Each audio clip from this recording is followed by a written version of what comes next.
saying it. You may hear him. Down goes Frazier. Down goes Frazier. Down goes Frazier. The heavyweight.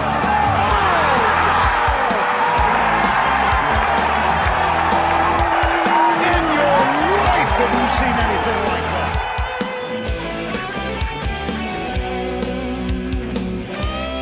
The 2-1 pitch. Swung on and drilled deep to right field. Going back, Ramirez looking up.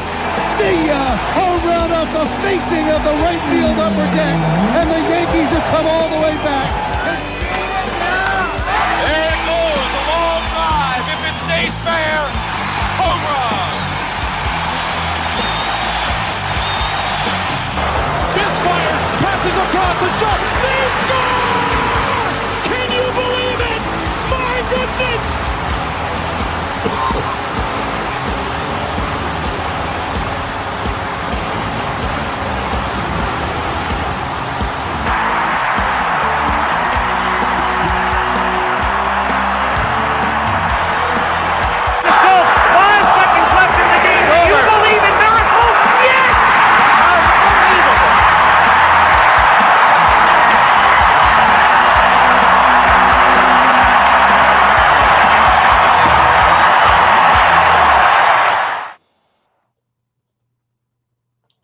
Hey. Hello, Andy. How are you? What's up, buddy? How are you? Happy Monday. Happy 2026. Same to you. Happy New Year. Right back at you. How was your Christmas? Christmas was nice. New Year's was great. Went to downtown Baltimore with the family. Enjoyed a little time before the Ravens debacle last night. So it was enjoyable. How about you? Very nice. Santa Claus was good. Actually got so my wife got me fancy cologne, and I'm afraid to wear it, but Louis Vuitton, the box was really nice. The gift bag was really nice. Smells incredible. And a buddy of mine that I play poker with got me a TV box. So you see my head tilting to the right. I think it's an illegal box, but until it gets fried or caught, gets every station in the world, so you can get every sporting event in the world. Just type it into this remote control, and you can see everything. So right now, a good friend of mine who you know and I know, one Amber Yellowtail, is a Montana State big fan. That's where she grew up, Montana. Her mom attended college there. They are in the FCS championship game playing Illinois State, and they are up 14-7. Nice. So, good stuff. Well, careful with that cologne. I've seen Anchorman. I know what good colognes can do. So just use it wisely, my friend. Louis Vuitton Imagination. Betting must be good these days. That's good. So good stuff.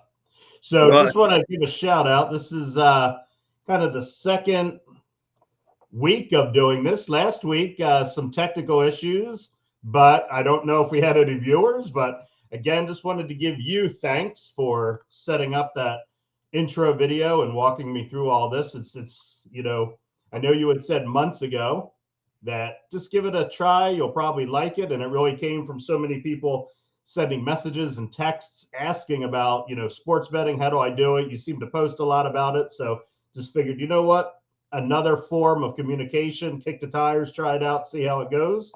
And tell you what, in just a week, it's already opened up so many doors of different things, meeting with folks. At a really cool meeting last week with so in the Olympics, the curling where the people slide the little disc and the other people have the brooms. Well, you can bet on that on FanDuel. And there's a association, the Philadelphia Club Association Curling, like 5 minutes from my house. They were excited. They're going to be joining us in a couple weeks to talk about curling, but also who to bet on, how to bet on it, and make some money. So just some cool stuff. Like it. I can say I've never bet on curling before, so that'll be a first for me. Yeah, good stuff. And I'm actually going to share my screen here. And as I mentioned last week, I hope folks put up with my learning curve here of learning the technology aspect of all this. but just gonna dismiss this here. Can you see this screen where it says FanDuel Sportsbook? Not yet. All right, let me check something out here. Should be able to click that little share Share. screen. Yep. So my goal, we do have, there was a scheduling conflict. We were going to have someone on tonight talking about MMA. That's where we're doing a little rescheduling with that. And but there's a big fight coming up January 24th. So we're going to have some analysis on that, how to win money on that. But if we go down to Winter Olympics, you'll see here curling. There's all the countries, and the folks from the Philadelphia Curling Association are going to give us all the ins and outs on which countries are hot, which countries are not, and how we can make some money on this one. Like it. So, Andy, any questions that you have after our first attempt at this last week? Well, first, if you were practicing curling, do you think there's a chance we'll see you representing the United States in 2030 at the French Alps? Just had to ask. I'll tell you what was really cool. So I walk in there not knowing. When this guy comes up, he says, can I help you? And I said, yeah, you know what? I'm just attempting for kind of shits and giggles doing this little podcast thing. And we got talking about, we saw that you can bet on Winter Olympics curling. I've always been fascinated with that. He was so excited to talk, and he actually asked, he goes, could I be on your podcast? And I said, well, that's why I'm here. I'd love it if you could. I said, I do want to be up front. It does talk about gambling. So, if that's something you don't want to get into, I totally understand. He's like, no, that's fine. Because you want to come down to the rink. We're preparing a rink, and you can help us prepare. So I said, sure. It's fascinating. Those discs that they push are 40 pounds. There's a basically walk behind Zamboni that shaves the ice after every single time somebody slides when a match ends. But you think it's a flat, smooth surface. They actually have a sprayer that creates pebbles of ice. So it's a little bit of a rigid surface. So Really? Yeah. I'll be watching with a different viewpoint now, both knowing that you're going to become a professional curler and knowing that we're going to have somebody come on to talk about curling. Gonna have to brush up on a little bit. So I didn't have a chance to read those odds. Who was the odds-on favorite to take home the gold this year? So this is what's fascinating. You just think anything Winter Olympics is going to be like Nordic countries. Let me pull this back up here. The odds-on favorite is where it originated, won Great Britain. Really? Yeah, would you know that? Those discs were created on a little island off of Scotland. That's where they're made. The official discs can only come from that island. So some pretty cool stuff there. So I'm gonna restop sharing. So Britain. All right, cool. So Andy, you and I have been friends for many years here, and you have the better goatee, the better facial hair than I have, and you beat me in some other things. So this is going to be a little prideful moment for me right now. So last week we walked through selecting our predictions for week 18 of what we thought that was going to look like in the NFL. And let me share my screen one more moment here of the reality of what these results look like. And I'll tell you, it was so different looking at the lens of a spread, not just the money line.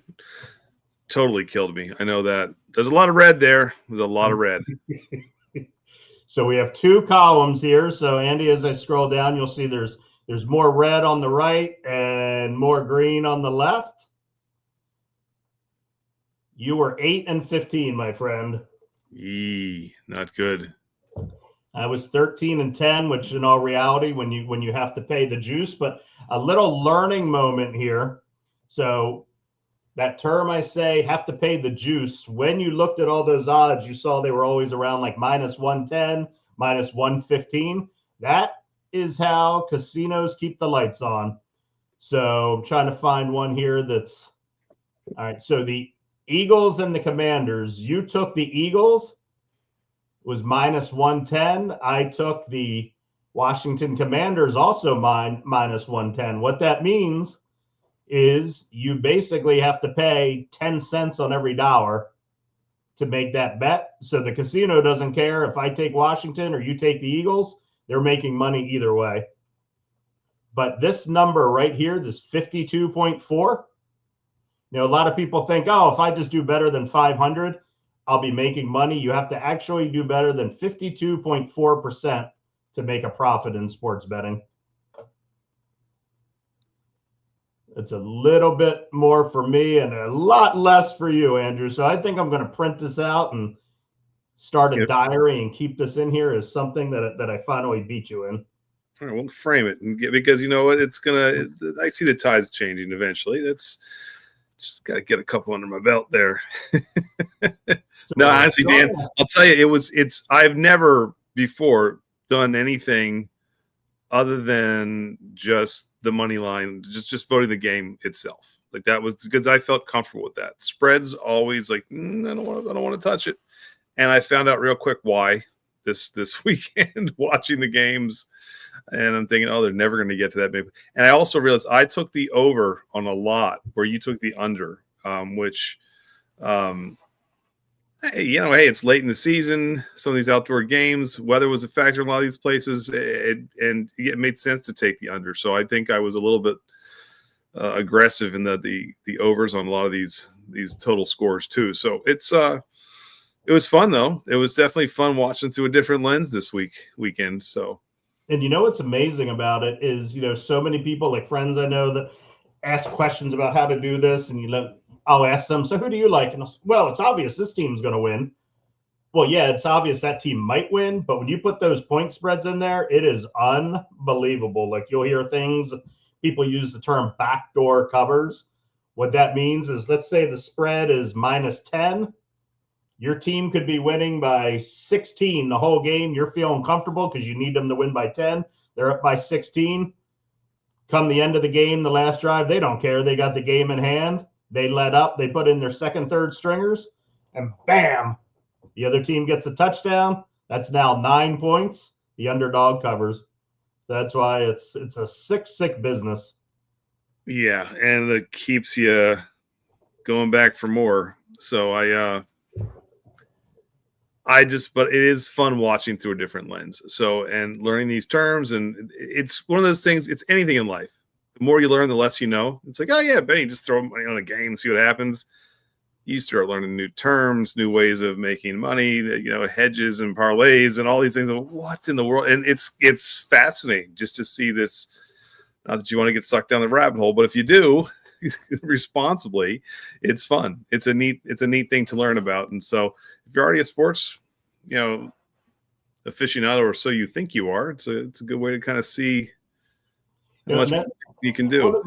It's one of the things I've always wondered, like if you can, like I'm fascinated. I love sports. I love trying to think I know a lot about it, but in all reality, when you watch these games, you realize there's a lot you don't know. You think like, oh, this team does this and they're going to win easily, or if they do that, they'll win. But then the coaches get in there and you just wonder, you see all these people on Wall Street that make livelihoods and millions of dollars. Why can't that be done with sports betting? If you're smart, if you're patient, what are the keys in investing? Slow and steady. Don't be overly aggressive. Really no reason why you couldn't do that in sports betting. It's true. As long as you're careful,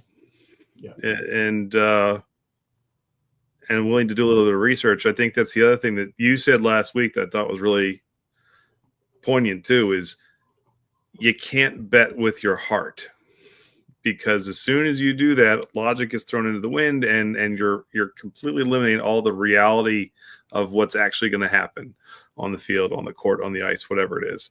And I saw that last night. I was going to ask you about that as a Baltimore Ravens fan. For folks that don't know, you live in Baltimore. Yep.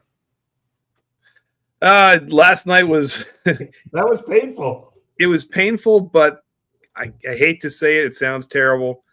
It was a win-win for Baltimore no matter what. If you win the game, you're going to the playoffs, and you're going to get bounced quickly anyway. I don't think we get past Houston if we win that game. I think that Houston will come in and beat us. They'll finally fix their on-the-road woes when it comes to the playoffs, and I think they would. And I still think they have a really good chance of going into Pittsburgh and beating them, although Pittsburgh's a tougher place to play on the road, I think, than Baltimore. But so that's the win if you get in. And you're still going to go. The other win is if we lose, which we did, I think it's John Harbaugh's swan song. I like John. He's a good guy.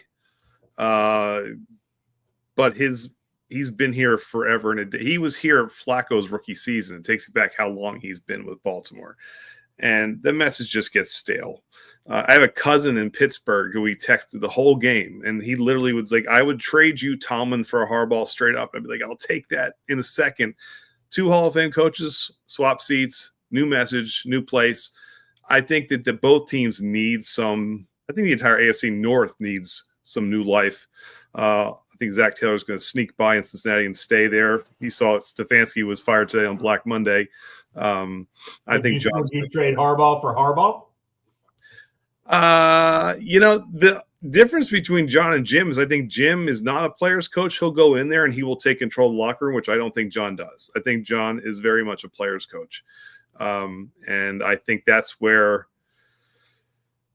you realize quickly he had a hard time even back in the day managing the personalities like Lewis and Reed and Ogden, all these guys. It was Pollard. They were too much for him, but they were so bloody talented they couldn't lose. Now I think it's showing. He's a player's coach and he needs to be on a team like that. I could see Jim coming in and doing fine here if he came over. He's a hothead. Fit right in Baltimore. It's interesting. A friend of mine from high school, he's going to be on next week. We had a little bit of a conflict with schedules, but he's a diehard South Carolina fan, football primarily, but University of South Carolina. And Beamer is the coach down there. He loves them, class act. And he says it, you know what? He's never going to get us a national championship, but the players like playing for him. He's a class act. It makes you proud to say you're a fan of South Carolina. He carries himself, professionally. There's no scandals, nothing like that. And you do wonder, like you said about Harbaugh and Baltimore, great guy. You like him, good family man. As a fan, do you want that? Or would you rather have championships, but the guy's a complete clown, scandalous? Remember like the University of Oklahoma back in the 80s and Miami with all those guys and all the scandals? Like, it just makes you wonder. I mean, I don't, to an extent, I think people can put up with some nonsense for a ring until it becomes too much. And so there is a line in the sand that has to be drawn, I think, with that. But if you're just going to come in here and you run your mouth too much, I mean, if you back it up, great. I mean, it's like Rex Ryan, except he couldn't win. Like, those are the kind of coaches who, if they have, you think of, I just lost his name from the Hoosiers' old coach. What's his name? Bobby. Yeah, Bob Knight. Like, he's a winner, right? You put up with a lot of crap with him, but he's a winner. Person. Yeah, a guy like Ditka. Those guys who would come in, they were just completely loud and boisterous, but they could win. And college is different too. So South Carolina, the thing is, you're turning your people over every 4 years or less. People are in and out. So your message is really never stale. It's the same message being recycled to a new group of guys. You can't do that with a 10, 11-year vet.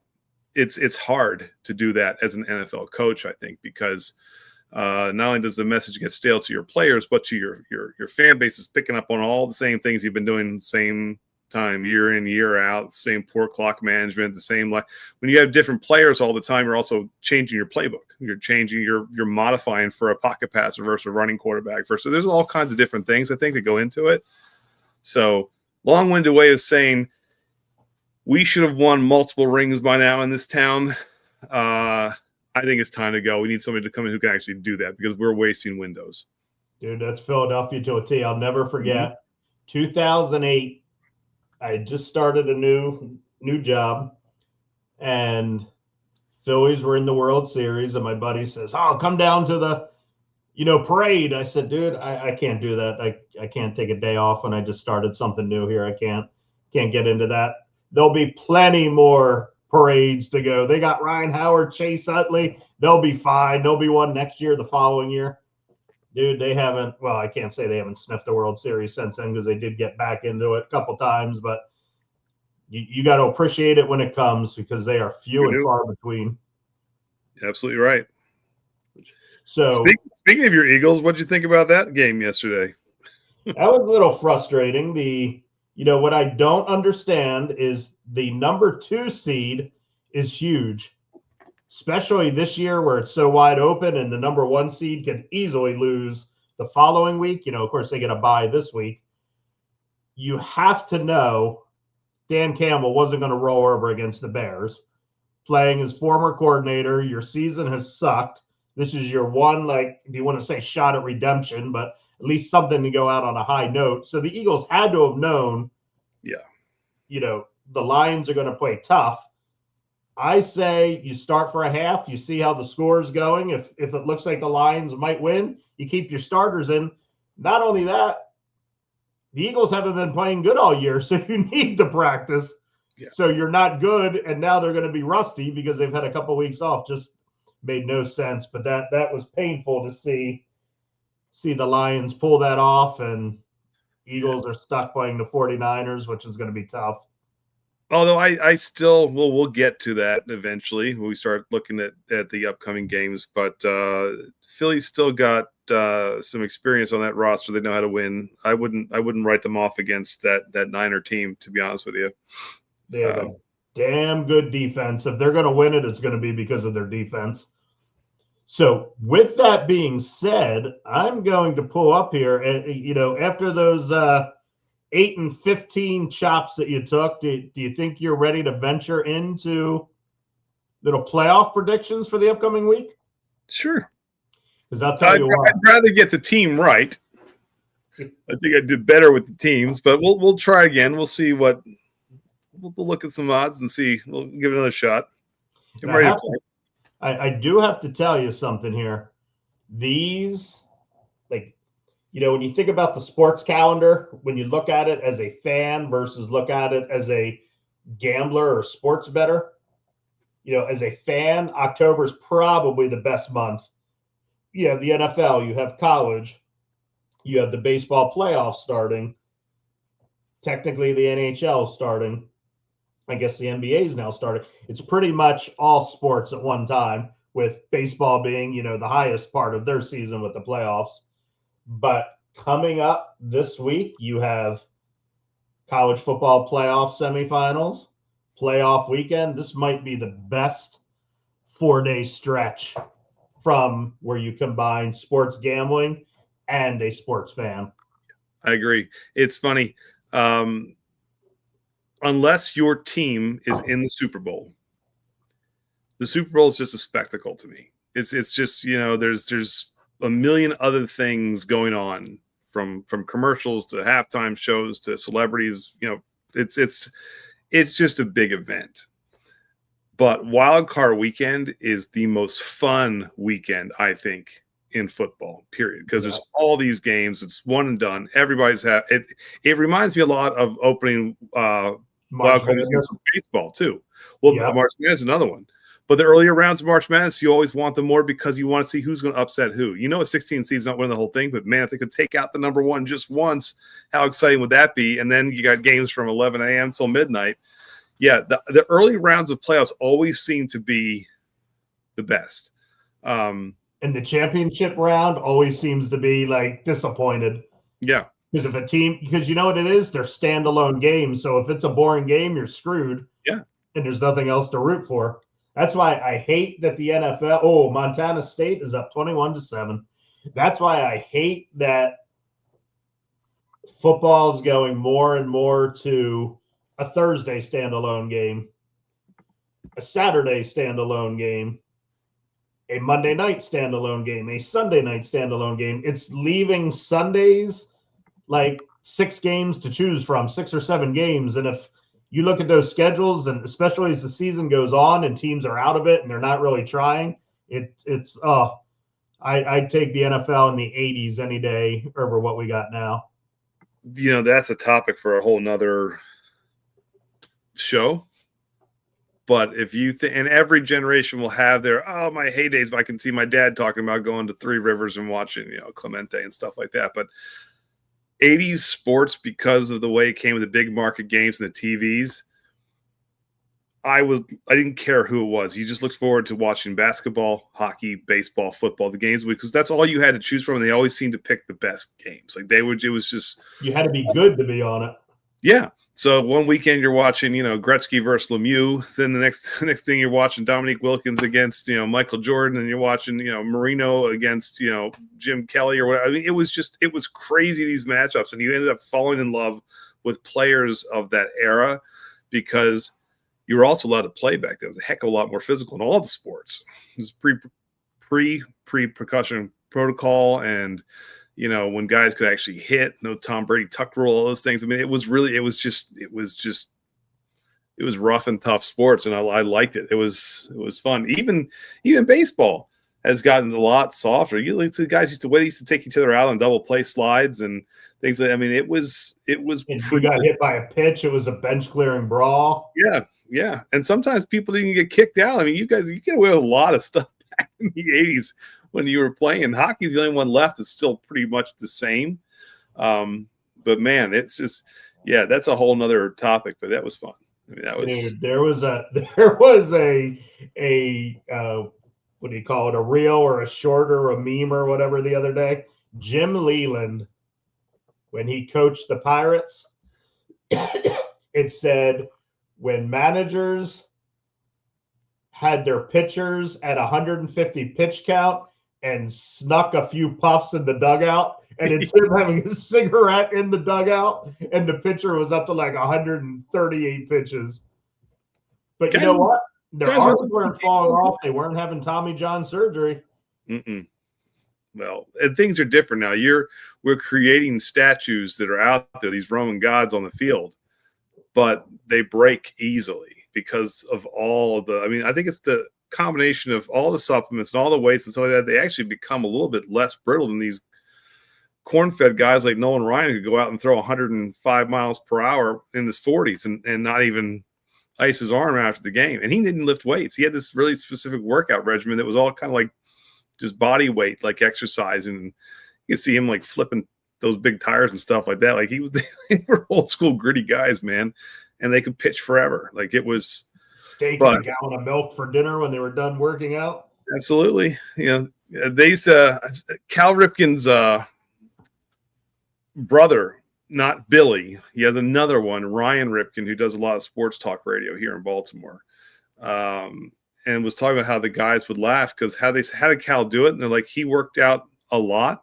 And during his workouts to make sure his muscles didn't hurt, he also was drinking like a half a case of beer while he was working out. Like it was like all the time. Like these guys were just, they got a 162 game grind and they didn't have all the comforts that they've got today for these guys. It's different time. What is funny, I mean, I won't get the drugs right, but you heard all those stories like in the 70s where all the players were taking speed. Popping the pills and all that. And then, the 80s became like the cocaine and the 90s became the steroids. And well, yeah, Dave Parker just died this year, but I mean, that was his legacy. Because, you think about that, what a player he was for Pittsburgh, but they had it was 82, the cocaine trials. And yeah, it was, but yeah, you're right. It just turned right into McGuire and Sosa, and Bonds in the steroid era. It's just, there's been one thing after another, but that's now it's no longer drugs. Now it's gambling. I tell you, that's sports gambling stuff. I wonder about that too. Like, who was it? Class A for the Guardians and the other pitcher on there, and these guys in the NBA, like they have guaranteed millions and millions and millions of dollars. And when these facts come out, they were doing this for like a couple $100,000. It just does not make any sense to me whatsoever. I think it's a dopamine rush just to see what you can get away with, and I think these guys get fixated on it something that break the monotony of their everyday life. But I mean, guys, like, look, you think about even like someone like Pete Rose, you know, who never got the call to the Hall of Fame, broke the mortal sin in baseball. And I'm thinking to myself, I'm not condoning him what he did, but he didn't do it until he was a manager.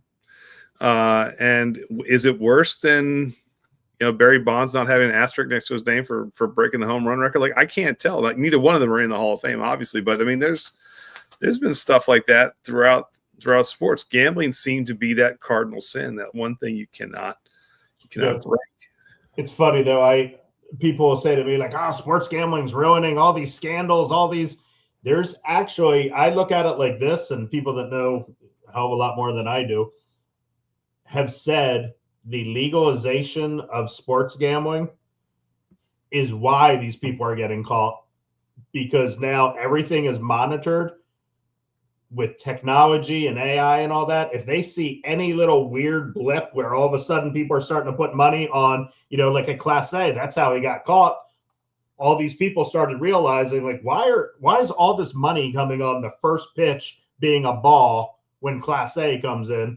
And then they watched the film, then they started looking at the phone records of him, and that's how they unravel. I mean, it's amazing how they can unravel all that.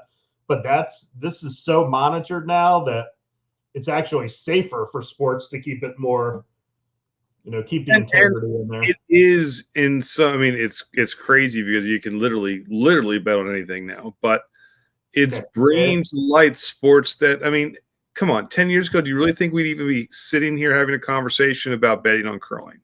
I mean, just think about like that. That's like, it's kind of amazing. And now a whole new group of people, whole new audience will watch the Olympics with a very different eye this year, not just rooting for their country, but also like, I also had, you know, I had Poland in my parlay to win the silver. And it's like all these crazy things that you can just bring to a new audience that I don't think had ever really had that kind of exposure before. And the fact that you can keep them engaged through in-game betting.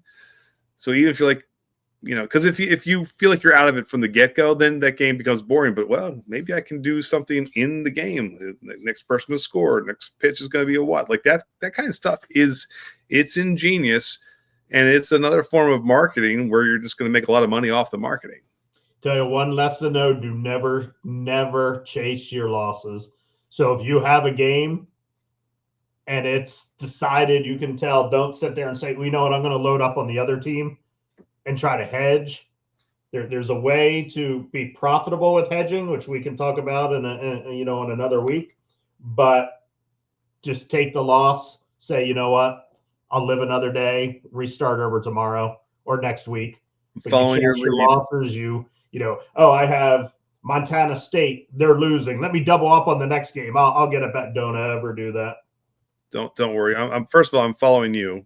Because you know, which is oh, that's good or bad, Dave. I'm not sure, but I you know, I don't think if I've ever put in a bet more than $10 in my life, and that makes me shiver, I get worried. So I am the most timid, frightened gambler anyone would ever meet. So I'm not too worried about that on this end yet. But I haven't tasted success yet, so we'll see what happens. But so I'm gonna pull up here. Going to do my share screen again, getting a little quicker at this. And a cool little fact to share. And as I share screen, I'm going to share a cool fact when we get to that particular game. Make sure I have them on here. Actually, they're not because there's a bye, but did you know, have you heard this little story about the Seattle Seahawks and the Pope? No. So you're a religious fella, as I am. I heard this on the radio the other day, and I was like, did I hear that right? Let me just Google. Let me make sure. So in 2005,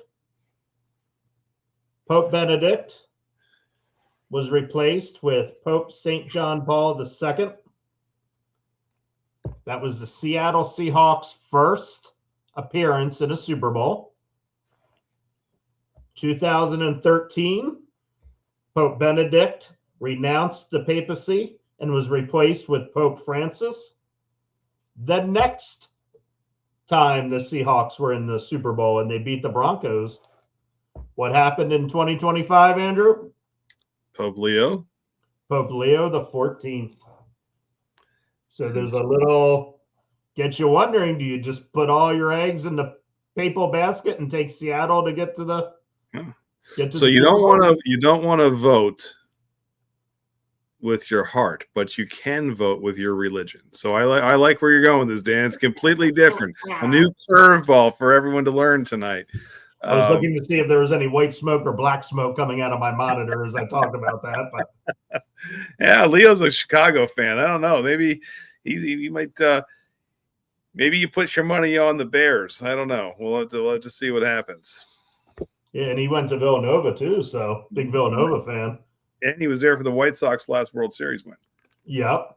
Although Villanova got beat, I believe, in the semifinals of this FCS that I have on the TV here by Illinois State. So Pope Leo might not have as much sports gambling weight as we think he does. He should just stick to the stick to the Bible. But of course, I can't cut. You and I are like the same conference, different divisions. Both Christian, you're Catholic, I'm Protestant, so it's all good. All right, so I have up on the screen here. Can you see this? Mm-hmm. This is the playoff schedule, and I'll be scrolling down in a little bit here when we get to those games for the NFL and for college. So everything you learned about, it seemed like last week you were quick firing, thinking about those games, and you see what those results produced for you. So we look at the Rams at Carolina. Now, one thing we mentioned at the beginning, we talked about weather. So when you do an over-under and you look at the spread, just going to quickly pull up here. The weather for Carolina on Saturday at 4 o'clock. Now, this might seem like, oh, for the love of God, that's a lot of research. Dude, weather can play a huge part. You saw what happened in Tampa yesterday, how bad the weather was and what a factor that ended up being. Yep, that was woo. And funny little story here. A lot of the Bucks, when it gets to be October 1st and the Buffalo Bills are playing at home, they will not post an over-under until Sunday morning. Because they, like with the lake effect snows and all that stuff, they can just pop up. Casinos can lose a lot of money on that. So Saturday in Charlotte, 70% chance of rain at kickoff, 69 degrees.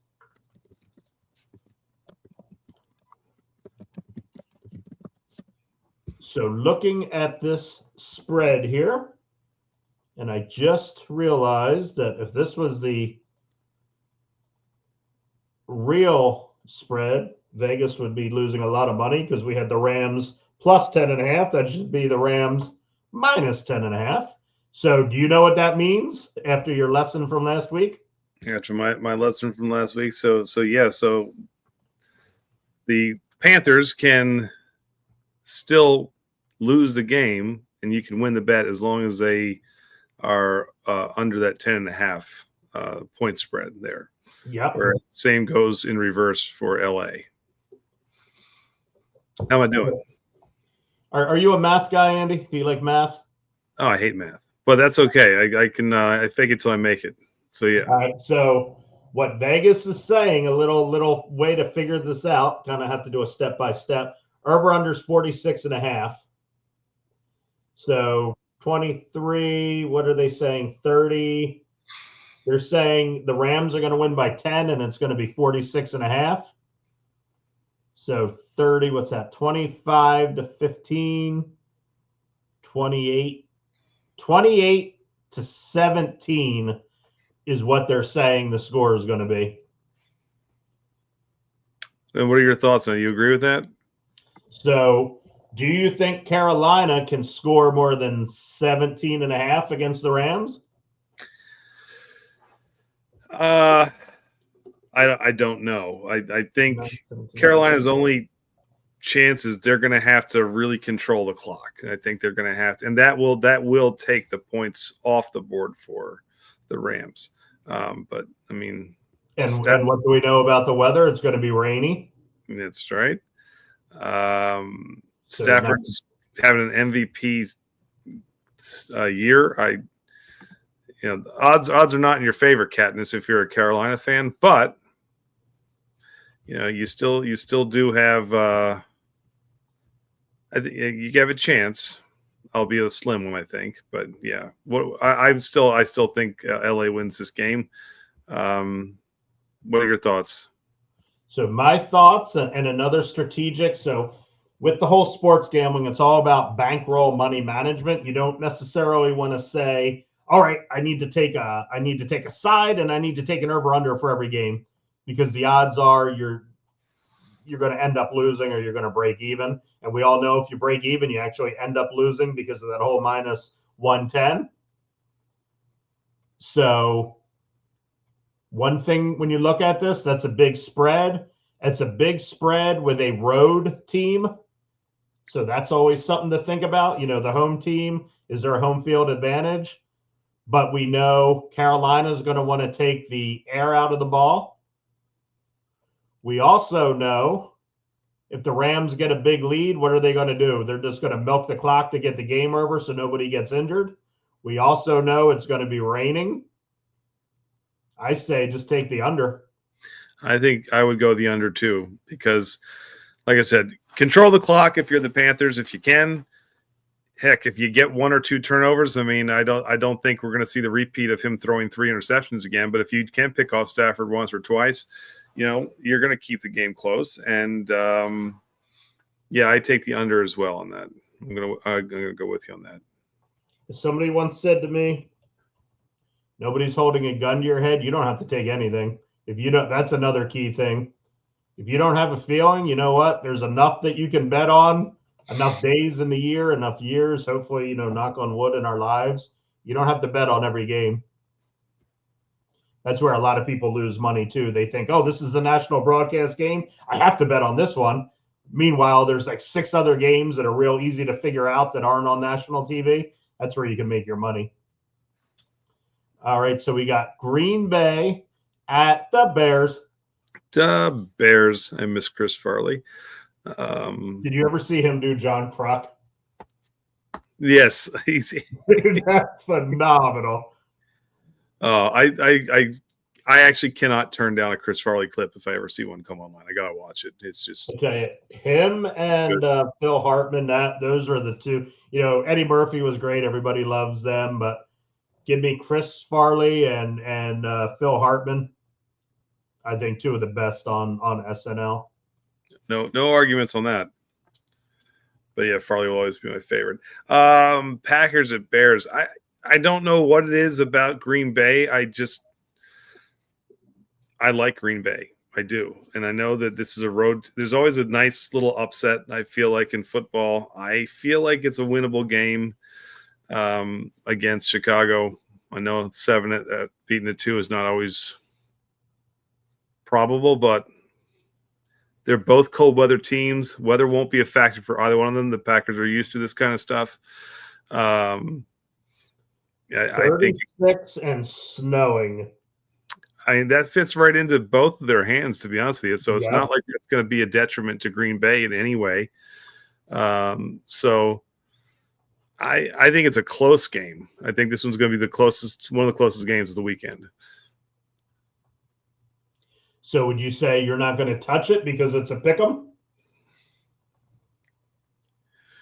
I definitely won't touch that over under. Or the over on that. I don't think they're going to be over 45 points. I think it's a low scoring affair. Defensive battle, old school, gritty football game. I mean, I'll take under and pack. I'll take the Packers. I'm going to take the Bears because I just think something not right with the Packers this year. I don't think. A lot of injuries. They just kind of not really living up to expectations this year. So you're going Bears and the under? No, I'm going Packers. I mean Packers. Yeah. Packers and the under. Yeah. So I'm going to put those in as two separate bets, but just a little learning thing. If you wanted to get aggressive, that would be what's called a parlay if you took the Packers and the under. What that means is they both have to hit, but you're going to get paid 3-1 instead of just two separate bets winning. Oh, okay. I like that. All right. Now we go to Buffalo against the Jaguars. Probably what's going to be the best game of this slate. I agree, and I will call it now, so it guarantees that it's going to be wrong. But the winner of this game, and I'm not saying it's Buffalo or Jacksonville, I think is going to represent the AFC. That is my. I can see that. I think that's going to be your AFC representative to face whoever comes out of the NFC. It's going to be the winner of this game. My heart tells me that Buffalo is finally going to get off the schneid and roll in this year. There's no Patrick Mahomes holding that Josh Allen back. There's no Lamar Jackson to potentially throw a wrinkle into things for you. But that Jacksonville team is legitimately good. That's a solid football team on both sides. Cockiness to them too. They do. Lawrence is coming to his own. They're playing at home. So, if this were in reverse, I would definitely take the Bills all day long, but they're coming down, warm weather climate. They like playing down there. This one could be a high scoring, come down to the last drive kind of game. This has that Baltimore Pittsburgh vibe ish to it, where it's going to be whoever's got the ball last, I think. But I'm having a hard time on who I could make a case for either team, but I'm going to go Buffalo on this one. I'm going to go Buffalo on it. Are you also taking the over? No, I don't want to touch that one because if I take the over, it's going to end up being like a 13-10 game. I'll stick with the Bills. You got the Jags. My good man. Not only am I taking the Jaguars and the over, I'm going to call my shot.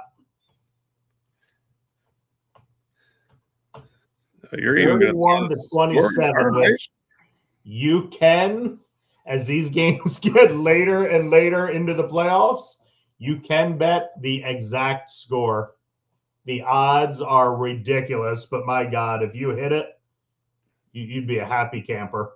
This is where we need Michael J. Fox's little black book from Back to the Future. Do you remember that? Do you know what I'm talking about? Yeah, what was that, part 3? Part 2, where he went and stole it and went back and did all the game. Yeah, that's we need that book. Dude, could you imagine? Even just for one game, it would be something else, wouldn't it? Yeah, I look at this as you got the name brand bias. Everybody loves the Bills. I'm a Bills fan. It's a great story. They never win, but their defense is just so god horrible. Their kickers god horrible. The Jaguars have that Cam Little that can kick like 70-yarders. And you know what? The Jaguars have experience. They've gotten bounced the last couple of years, but it's not like they're going to be deer in headlights. Like I said, I could make a case for either team, but I feel like this is Buffalo's last push before that window may close very much the same way it's closed for Baltimore and Kansas City and Pittsburgh for that matter.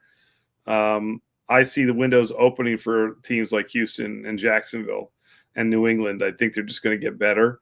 So I give Josh Allen his last shot, and we come back next week and the Bills are bounced, and you'll have 2 sheets to put in your frame, Dan.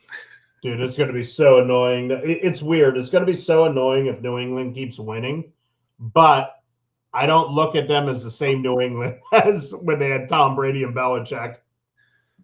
No, it is very different. It's still not an easy place to play, but I'm not. It doesn't have that feel of having Brady and Belichick and Gronk and all this guys. It's just not the same. Well, you'd be intimidated too if you looked over and saw like 70-year-old men with those muskets aimed at you. That's right. That's what just cracks me up about the NFL, though. It's like you get Remember when they were calling the penalties when the people were like acting like they were pulling guns out of their waistband and shooting them? Mm-hmm. But then when they score a touchdown, you got like 10 old men firing muskets. It just cracked me up. San Fran at the Eagles. I'll let you lead this dance since this is your team, your baby, your town. What do you think? Right. San Fran. Just it is what it is. I want the Eagles to win, obviously. Nothing this year has said they're going to move the ball. Now the 49ers defense is riddled with injuries and not good, but their offense is pretty damn phenomenal. The Eagles offense is putrid, and there's just something not right with the Eagles this year. So I'm going to go San Fran. I'm not touching. You know what? Eagles offense is good. I'm sorry, 49ers offense is good. Eagles defense is damn good. I am going to take the under in this as well. I can see a boring 21-14 kind of game. What are your thoughts? I'm not going to argue with that. I think, again, being a Baltimore guy, we've been spoiled for many years until recently with defense. Defense wins championships. I think if you can continually put pressure on San Francisco and make them make mistakes, I think the Eagles walk away with the win. So I am going to take the Eagles, and I'm going to take the under. So you're taking the Eagles to win by 4.5? Mm-hmm. All right. And the under? Mm-hmm. God, I hope you're right. I mean, based off last week, Dan, you're screwed. But we'll have to see what happens. But, a blind squirrel finds a nut every Right. so often, and you did get 8? You got 8 wins last week, so. Yeah. And I mean, honestly, this is one of those things where, I mean, yes, you would love to win the bets, but the money line is where it's at for you. You just want the Eagles to win. That's the way I felt last night. I don't really care how squeak it out, win by 1 point or 100 points, just win the game. So I've never been a Niners fan too. So Neither have I. I just strangely, I've despised the 49ers because of Joe Montana. Even though Joe Montana is a great quarterback and a nice guy and all that stuff, I was such a diehard Marino fan. I was like, man, if he had the talent around him that Montana had, this wouldn't even be a conversation. Marino would have 7-8 rings. Brady be chasing him. And of course, he went his rookie year, never went back with those just putrid defenses he's had for all those years. But I don't know, something about San Fran. I just never really liked I never liked the Giants or the 49ers, to be honest with you. I just never dug the San Fran teams. And there was always a lot of California teams I liked. I just wasn't a San Francisco fan. It's funny. You wonder, like, growing up, the 70s, I mean, I was like, 6 at the end of the 70s, but I remember it was always hearing about the Steelers were the dynasty. Then you got into the 80s, and it was always the 49ers. Then it was always the Cowboys in the 90s. And there's something about like parity, which is nice, but there's also something about when you're the team that actually topples one of those dynasties. Like when you have parity and every year it's a different winner, it just doesn't feel the same as like when the Eagles last year were able to beat the Chiefs and knock off that dynasty. It just meant so much more. Yeah, that was a gratifying win indeed. And it was funny because, you talked about, how gambling has changed things, even from a standpoint of, you do wonder about certain calls and things that still are a little bit outside of the control of the gambling eye of Sauron, if you want to say.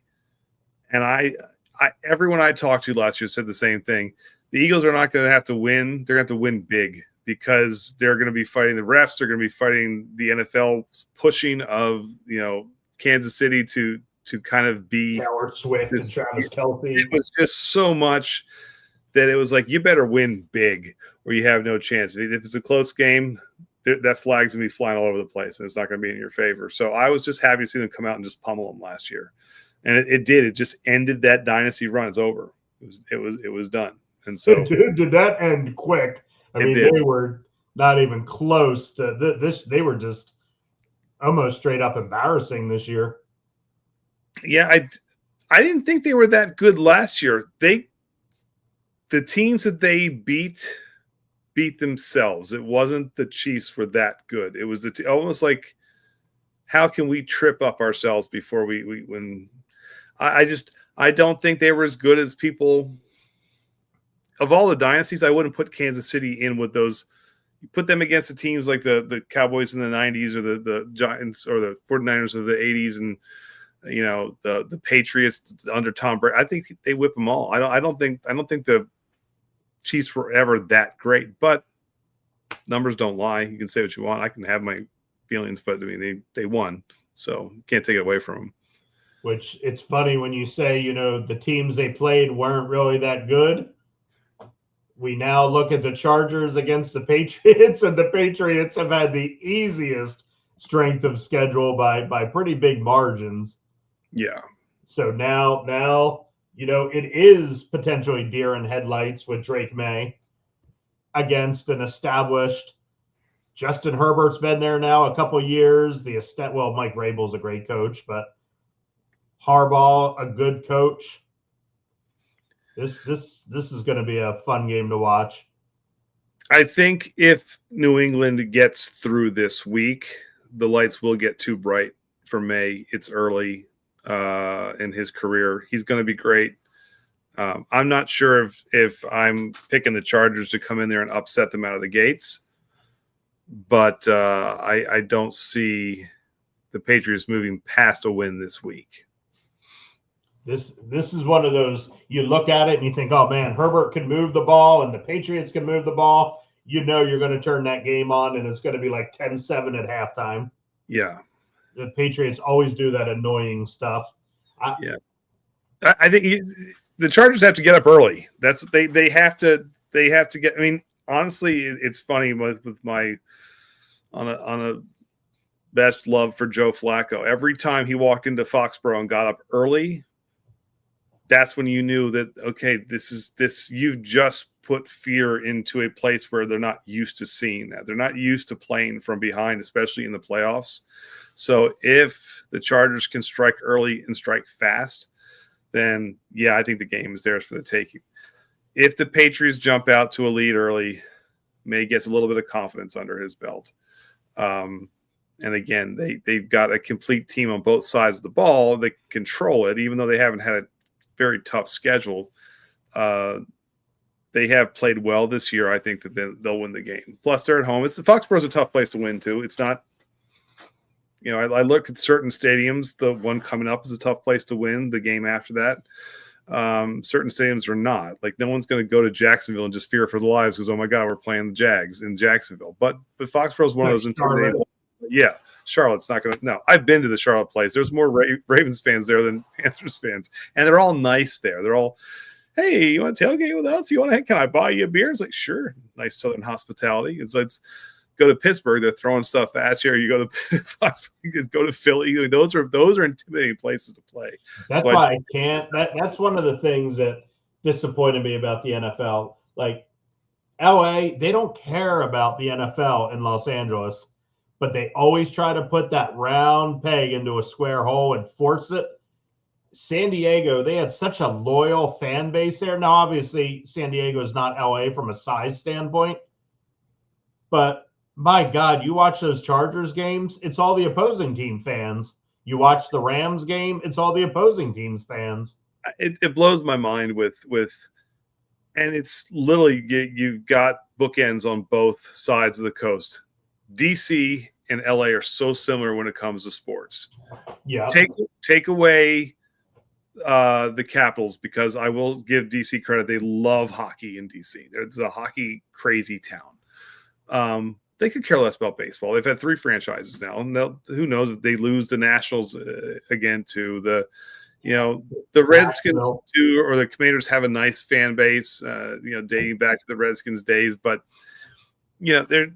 it's not rabid like you see just down the street. Like when they said, could Baltimore and DC coexist? And we have a much more rabid fan base for both baseball and football here than in DC. And I look at LA as the same way. San Diego was a great town for the Chargers.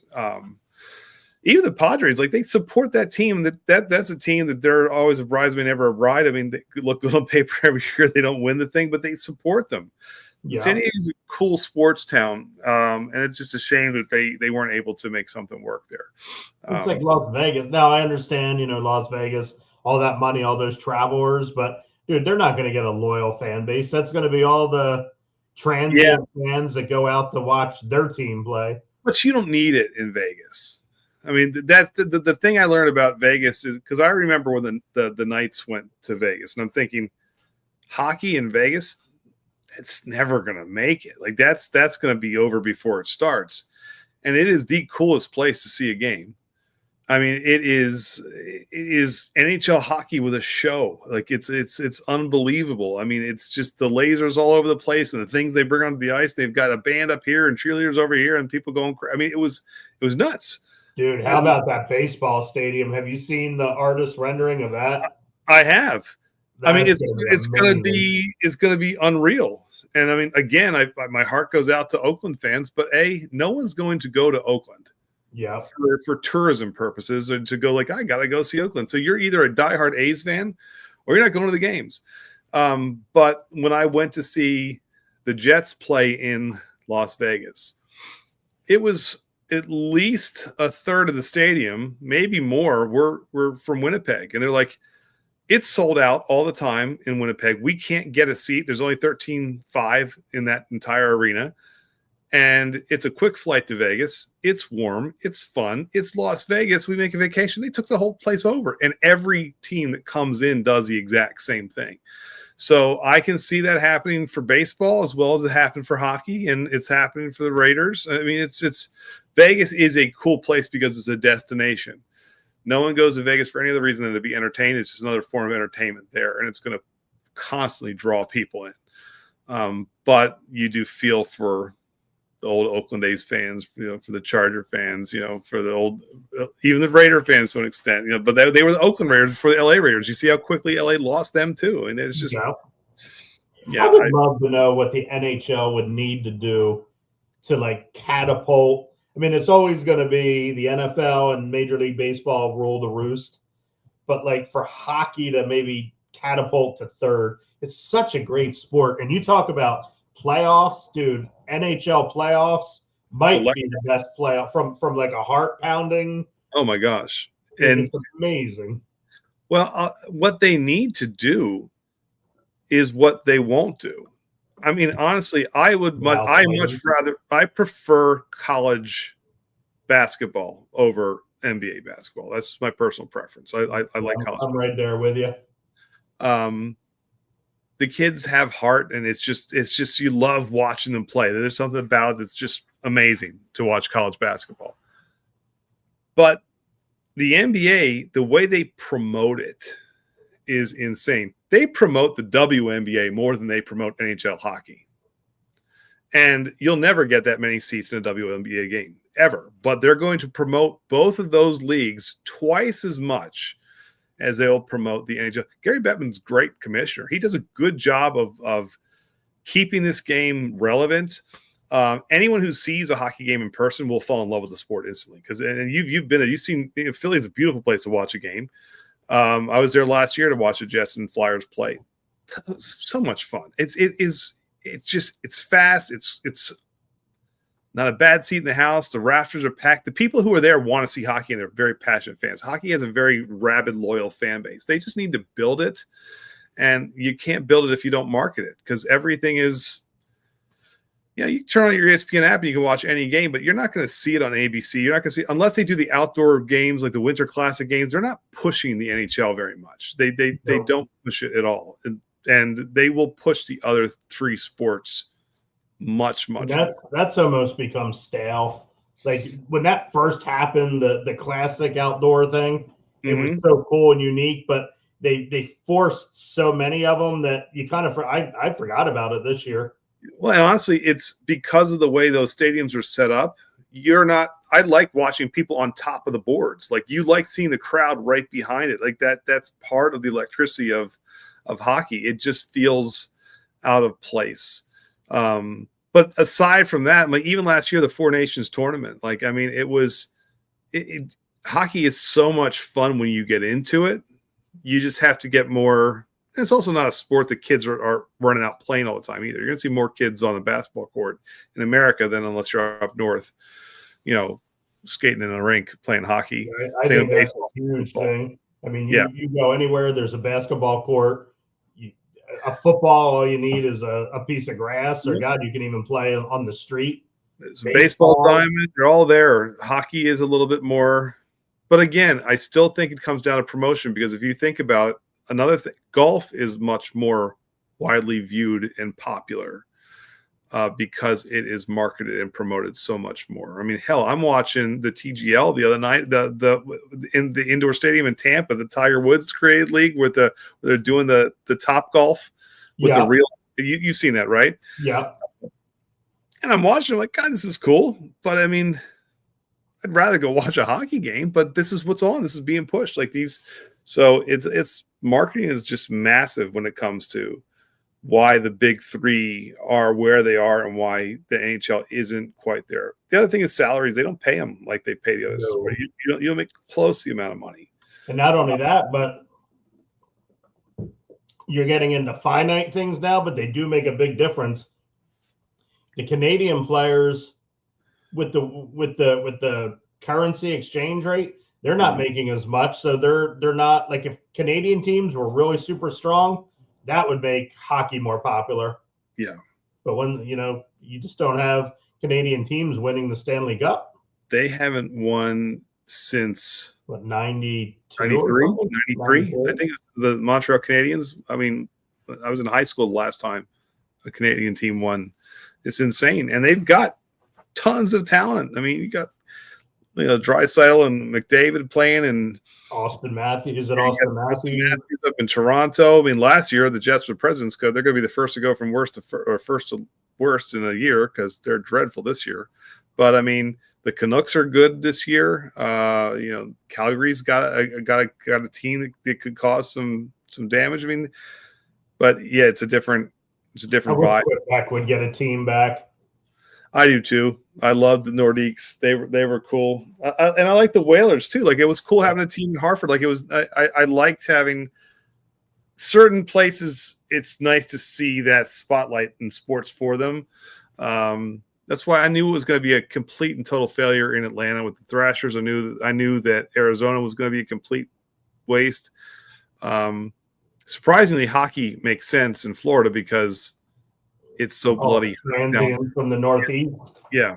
So, Tampa's got a rabid fan base. Florida's got a great fan base. So hockey's doing well there. And actually, Dallas is a great fan base. I mean, hockey in Texas is working too. So some places work. That's Atlanta's second attempt. I remember the Atlanta Flames back in the 80s because they got what's his face from the 80 Olympic team. Yeah, Atlanta's not a football town. No. So definitely not a hockey. You know what? They're not even. I mean, when the Braves are really good, the stadium's like half empty. Yeah. Well, they got spoiled by winning in the 90s. Those 90s Braves, you knew every single year that out of the NL East it was going to be Atlanta. They were dominant, and I think sometimes being too good for too long will hurt you because as soon as you're not good anymore, people don't have any interest. It's what keeps the Cleveland Browns fans coming to Cleveland Browns games. They were ready to build a statue for Joe Flacco, who took them to the playoffs when he came off the couch because they hadn't been in so long. Even though they got killed in the first playoff game, they went to the playoffs. When your team is that bad, it actually can keep interest in the team as long as there's a fan base that's just willing to come out and support. So, it's a double-edged sword, a blessing and a curse, I guess, with both of those. All right, off tangent. Sorry. Who are we taking this? No, you're fine, but I a little bit of breaking lesson to learn and a little bit of breaking news. So I'm going to stop sharing and reshare here a little something because I just took a peek at a parlay that I put in for $10 as I start my rebuild, and that's why I kind of did a double take. So my lesson to teach you. So the Oklahoma City Thunder are at home. Mm-hmm. You see their record on the screen? Yes, I do. Best team in basketball by far. There was even talk of, are they going to win 72 games? There's a bet that you can put in there. Will they win, I think 74, go 74-8. They're playing the Charlotte Hornets. You see Charlotte's record? Mm-hmm. So what do you think that money line roughly is? Who do you think would win? Charlotte at Oklahoma City. I would obviously go with the Thunder. So I stupidly had Montana State. I had Michigan State, which is winning big. I had the Boston Celtics because of like OCD or whatever. I wanted to get it under -200, which means you bet $10 to win 5. I added Oklahoma City Thunder -1200 just to get it to under -200. Let's go to the NBA scores. Uh-oh. Something tells me the Hornets are doing okay. One, Oh, my goodness. 88 miles per hour. 7. You're gonna see some serious. You believe that? Wow. I mean, just they're not even trying. They just so lesson learned in that. What is that a final or is that I think 4 minutes left. So there's no way even the Thunder, they're not coming back from that. So lesson learned, just because something's minus 1,000, -1,200, dude, be careful. Sometimes those are the biggest traps. What's that expression? The juice isn't worth the squeeze. Yeah. You think, oh, that's going to be easy. I'll just tack that on there to get a little bit more. But I mean, 9 times out of 10, even if it's just the money line on that, I mean, I would take the Thunder any day of the week over the Hornets. Yep. I mean, that's what you say. That one hurts. Yeah. So let me go back. Everything, all the other ones that are close to, -600, -400, they all won easily. The -1,200 that should be the one winning easy is the one that's going to cost. All right, so let me pull this back up here so we get this officially on the record. So Chargers at the Patriots. You said you like the Patriots? I like the Patriots. I like the Patriots to win, but I'm taking the Chargers plus the 3.5.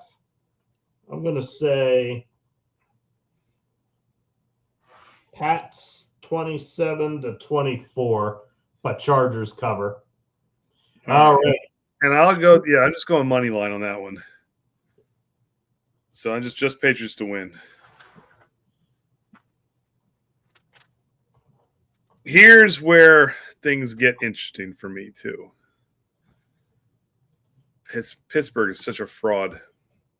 No, but isn't Texas? I mean, everybody goes on about their Houston. Everybody goes on about their defense. Their defense hasn't been all that good the last couple of weeks, and their offense is not that good. It's not going to be offense that's going to win this one. You saw last night that despite Lamar throwing a really bad interception that Watt kind of fell into Watt's hands, a missed field goal at the end by Loop. Again, not running Henry enough. And I told you they weren't going to run him enough because they didn't. And that's what happened. 18.5 though, baby. With all of that, the Steelers were able to stay in the game for no other reason than because Rodgers was upright the entire time and there was absolutely zero pass rush from Baltimore. Zero. So the question is, can Houston put some pressure on Aaron Rodgers and make him make mistakes? I mean, this is a hard one because neither one of these teams are going to win the AFC. I think the Steelers continually just seem to get lucky, but they're like cockroaches. They find ways to live. Houston is 0-6 in the playoffs. I mean, I don't know how long you can be on that schneid before you break that curse. So is this Monday? And it's Monday night. How the hell did these two teams get the Monday night game? That kind of blew my mind too. I think it's because – do you know the Steelers on Monday night have won their last 24? They haven't lost on a Monday night since 1991. Wow, that I did not know. But crazy. That being said, had the Ravens won last night, this would still be the Monday night game because this game was already penned in before that game had concluded. So I'm still. I agree. I think it was just to give them more rest because they were playing late Sunday. Yeah, that makes sense. But I still thought you would want Monday night to be two bigger markets. I would think this would have fallen somewhere on Saturday or Sunday, but that's all right. So you're going Texans? Yeah, I'm going Texans in the under. That under is probably a sucker bet. This will be one of those games where everybody loves the under, and there'll be like a kickoff return or a pick six that pushes it over. But I hate the Steelers. You know that as a Ravens fan. But I think Pittsburgh wins the game. As much as it pains me to say it, you've got experience with Rodgers. You're playing in a really tough place to play.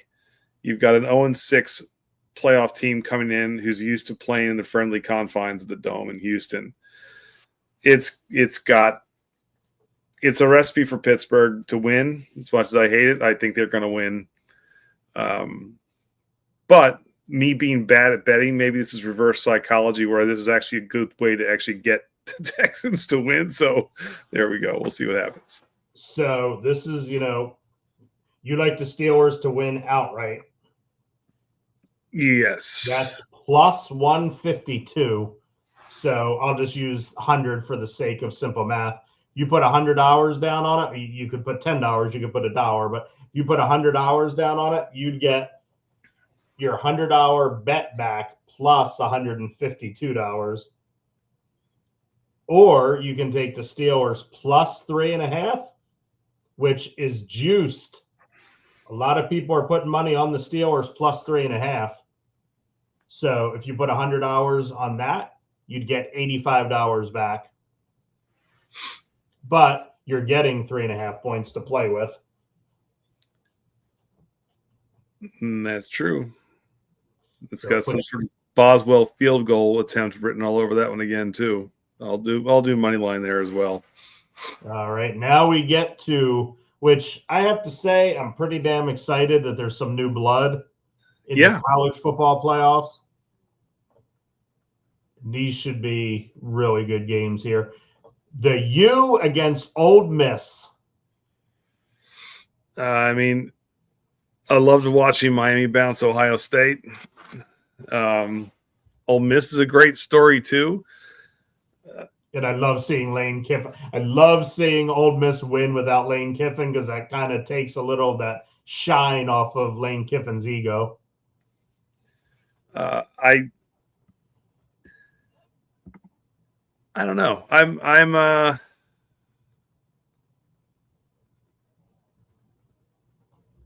what are you thinking on this one?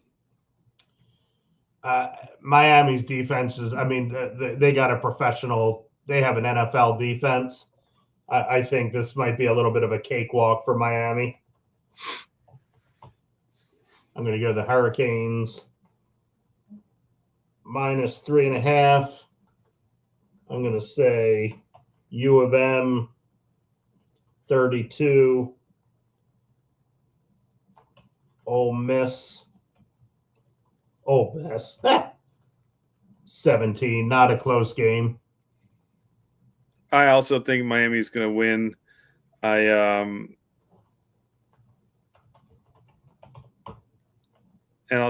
take the spread on that. Miami with the spread. Then we got Oregon against Indiana University. Indiana's good. Dude, they really are. I mean, last year It's they really came good. out of nowhere, and it was a fun story, but then they got it handed to them. I think they're legit this year. I think they're going to roll over Oregon. To be honest with you, I'll tell you what, that would be a hell of a championship game. Great offense against great defense. well, I think it's very possible. Miami, Indiana for the finals is a great one to watch. What's that? The 19th. That'll be live, right? We'll be able to see that one kind of real time.